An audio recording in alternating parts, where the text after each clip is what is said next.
Assalamualaikum warahmatullahi wabarakatuh.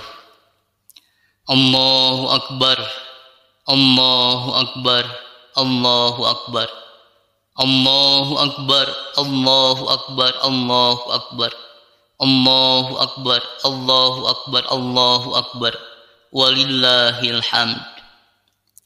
Allahu Akbar kabira walhamdulillahi katsira.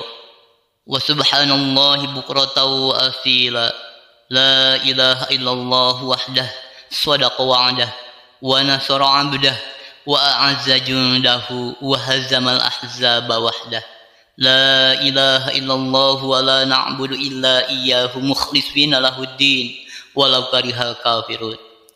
Alhamdulillahilladzi harrama siyam ayyamal a'yadi dhiyafatan li'ibadihi shalihin.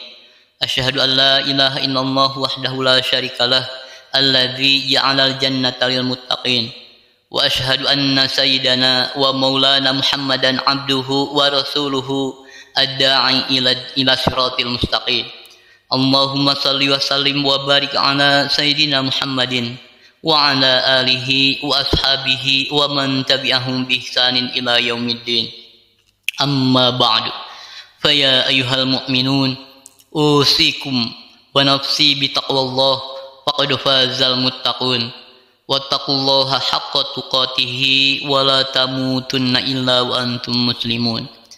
Qala Allah ta'ala kaifa takfuruna billahi wa kuntum amwatan fa ahyakum thumma yumitukum thumma yuhyikum thumma ilaihi turja'un. Jamaah salat Idul Fitri yang dirahmati Allah, alhamdulillahirabbil alamin menjadi kalimat yang paling tepat kita ucapkan pada momentum mulia di pagi hari ini. Pasalnya Allah masih terus mengalirkan nikmat yang tidak bisa kita hitung satu persatu, di antaranya nikmat kesehatan sehingga kita bisa hadir dan menikmati kebahagiaan Idul Fitri bersama orang-orang yang kita cintai. Banyak dari saudara-saudara kita yang tidak bisa merasakan aura dan kebahagiaan Lebaran karena sakit atau sudah dipanggil terlebih dahulu oleh Allah Subhanahu wa Ta'ala untuk menghadapnya. Semua ini harus kita syukuri agar kita tidak termasuk dalam golongan orang-orang yang kufur nikmat dan juga menjadi orang-orang yang menyesal karena nikmat-nikmat ini dicabut oleh Allah Subhanahu wa Ta'ala. Kita mampu merasakan penting dan manisnya nikmat Allah ketika nikmat itu sudah tidak lagi bersama kita. Seperti anugerah kesehatan yang kita rasakan saat ini, akan semakin terasa nikmatnya ketika sakit sudah menghampiri kita. Allahu Akbar, Allahu Akbar, Allahu Akbar, la ilaha illallah, wallahu akbar, Allahu Akbar, walillahil hamd.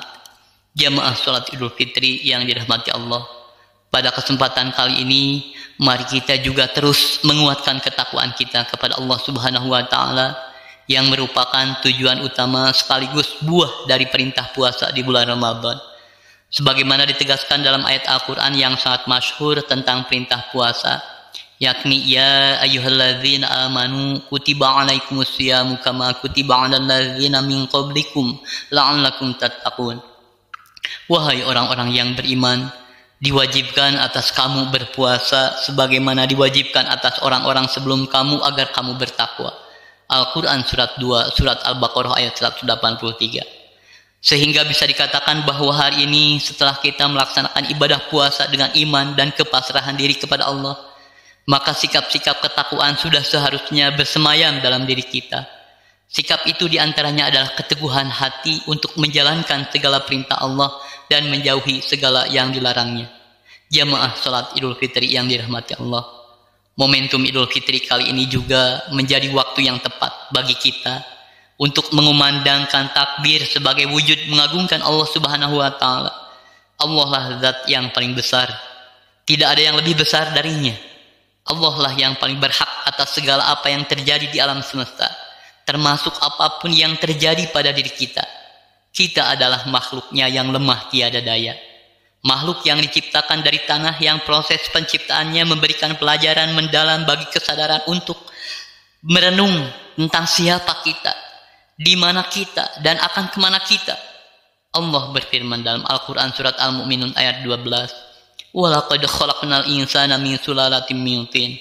Sungguh, kami telah menciptakan manusia dari saripati yang berasal dari tanah. Kemudian dilanjutkan, "Tsumma ja'alnahu nutfatan fi qararin makin." Kemudian kami menjadikannya air mani di dalam tempat yang kukuh rahim. Selanjutnya Allah Subhanahu wa taala menjelaskan keagungan dan kekuasaannya, memproses terbentuknya jasad dan ruh kita dalam ayat 14. Tsumma khalaqnan nutfata 'alaqatan fa khalaqnal 'alaqata mudghatan fa khalaqnal mudghata 'idzaman fa qawsal 'idzama lahma. Tsumma ansha'nahu khalqan akhar fatabarakallahu ahsanul khaliqin. Kemudian air mani itu kami jadikan sesuatu yang menggantung darah. Lalu sesuatu yang menggantung itu kami jadikan segumpal daging. Lalu segumpal daging itu kami jadikan tulang belulang. Lalu tulang belulang itu kami bungkus dengan daging. Kemudian kami menjadikannya makhluk yang berbentuk lain. Maha suci Allah sebaik-baik pencipta. Allahu Akbar, Allahu Akbar, Allahu Akbar. La ilaha illallah, wallahu akbar, Allahu akbar, walillahil hamd. Jamaah salat Idul Fitri yang dirahmati Allah. 3 ayat ini menyadarkan kita untuk kembali merenungkan betapa agungnya Allah Subhanahu wa taala dan betapa lemahnya kita. Jika kesadaran ini kita tanamkan dalam jiwa kita, maka bisa dipastikan kita akan senantiasa patuh dan takut karena cinta kepada Allah Subhanahu wa taala. Dari 3 ayat ini kita harus menyadari bahwa kita semua berasal dari Allah dan akan kembali kepadanya. Kita berawal dari kondisi yang lemah dan akan kembali menjadi lemah. Kita akan melewati sebuah siklus yang berasal dari tidak ada dan akan kembali kepada ketiadaan kembali. Allah Subhanahu wa taala berfirman, "Kaifa takfuruna billahi wa kuntum amwatan fa ahyakum, tsumma yumitukum, tsumma yuhyikum, tsumma ilaihi turja'un." Bagaimana kamu ingkar kepada Allah padahal kamu tadinya mati, lalu Dia menghidupkan kamu, kemudian Dia akan mematikan kamu. Dia akan menghidupkan kamu kembali dan kepadanya lah kamu dikembalikan. Al-Quran surat 2, surat Al-Baqarah ayat 28. Takbir, tahmid dan tahlil yang kita kumandangkan dari lisan kita di hari yang fitri ini harus kita tancapkan juga dalam hati kita. Takbir yang membesarkan nama Allah harus serta-merta mengecilkan nafsu dan kesombongan kita. Takbir tanda kebahagiaan Idul Fitri harus serta-merta menjadi tanda perubahan untuk menjaga kesucian ini. Takbir di Idul Fitri ini harus tumbuh dari dalam hati untuk menjadi pujian terbaik bagi penguasa alam semesta. Mari renungkan kembali doa kita saat i'tidal salat yang setiap hari kita baca. Rabbana lakal hamdu min ussamawati wa min al-ardi wa min umma syi'ta min syai'in ba'du. Ya Allah Tuhan kami, bagimu segala puji, sepenuh langit dan bumi dan sepenuh barang yang Engkau kehendaki sesudah itu. Doa ini menjadi sebuah pengakuan kita atas kebesaran Allah yang lebih besar kebesarannya dari bumi dan segala isinya. Doa ini sekaligus harus menyadarkan betapa kecilnya kita di hadapan Allah Subhanahu wa taala. Allahu Akbar, Allahu Akbar, Allahu Akbar, la ilaha illallah, wallahu akbar, Allahu akbar, walillahil hamd.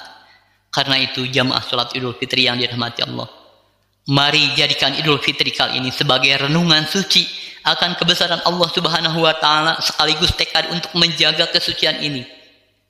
Setelah melalui kawah candra di muka, perjuangan dan pendidikan di bulan Ramadan, kita harus mampu menjadi pribadi yang paripurna setelah gemblengan puasa 1 bulan penuh. Dalam puasa kita diajarkan menahan diri untuk tidak makan dan minum, sehingga setelah puasa jangan lagi kita memakan yang bukan hak kita. Dalam puasa kita terbiasa dengan bibir kering karena kehausan, mata kita sayu karena keletihan, dan perut kita kosong menahan lapar, sehingga jangan sampai ke depan tangan-tangan kita kotor karena berbuat zalim kepada orang lain. Pada Ramadan kita yang bisa khusyuk dalam sholat, sehingga jangan lagi setelah Ramadan kita juga khusyuk merampas hak orang lain. Pada Ramadan kita lihai membaca ayat-ayat Al-Quran, sehingga jangan sampai kita juga lihai menipu orang lain. Allahumma arinal haqqa haqqa warzuqna ittiba'ah wa arinal batila batila warzuqna ijtinabah. Ya Allah, tampakkanlah kepadaku kebenaran sebagai kebenaran dan kuatkanlah aku untuk mengikutinya, serta tampakkanlah kepadaku kesalahan sebagai kesalahan dan kuatkan pula untuk menyingkirkannya. Hadis riwayat Imam Ahmad. Mari jadikan Idul Fitri kali ini Idul Fitri yang terbaik, Karena kita tidak akan tahu apakah kita akan bisa bertemu dengan Idul Fitri di masa yang akan datang atau tidak. Mari kita saling memaafkan dengan sesama atas segala dosa yang telah kita lakukan untuk semakin menguatkan kesucian kita. Rasulullah bersabda dalam hadisnya, Al-fadlu fi antasila man qata'aka wa tu'tiya man haramaka wa ta'fu amman zalamak. Keutamaan adalah bahwa engkau menghubungi orang yang memutusimu, dan engkau memberi orang yang tidak memberimu, dan engkau memaafkan orang yang menganiayamu. Terutama meminta maaf kepada orang tua kita yang telah melahirkan kita ke dunia. Beruntunglah yang masih memiliki kedua orang tua. Mereka adalah jimat yang harus kita jaga. Merekalah yang telah berjasa dalam kehidupan kita dan menghantarkan kita meraih kesuksesan kehidupan di dunia. Bagi orang tuanya yang sudah meninggal dunia, bukan berarti selesai bakti kita kepada mereka. Ziarahilah makamnya. Berdoalah kepada Allah untuk mengampuni segala dosa dan menerima amal ibadahnya. Bukan harta, bukan jabatan, dan bukan materi dunia yang mereka harapkan dari anak-anaknya. Namun untayan doa dan kebaikan para penerusnya lah yang mereka nanti-nantikan di alam kuburnya. Semoga Allah Subhanahu wa Ta'ala menerima doa-doa kita untuk orang tua kita. Amin ya Allah ya Rabbal Alamin. Jamaah salat Idul Fitri yang dirahmati Allah. Demikian khutbah Idul Fitri yang mudah-mudahan bisa menjadi renungan suci kita di hari yang fitri ini. Semoga amal ibadah kita selama Ramadan dan hari-hari selanjutnya akan senantiasa diterima oleh Allah Subhanahu wa Ta'ala. Semoga kita dijadikan golongan orang-orang yang kembali suci dan meraih ketakwaan. Amin ya Allah ya Rabbal Alamin. Ja'alanallahu wa iyyakum minal a'idina wal faizina wal maqbulin wa adkhalana wa iyyakum fi zumrati ibadihi sholihin. Aqulu qawli hadza wa astaghfirullah li wa lakum wa liwalidayna wa lisairil muslimina wal muslimat fastaghfiruhu innahu huwal ghafurur rahim.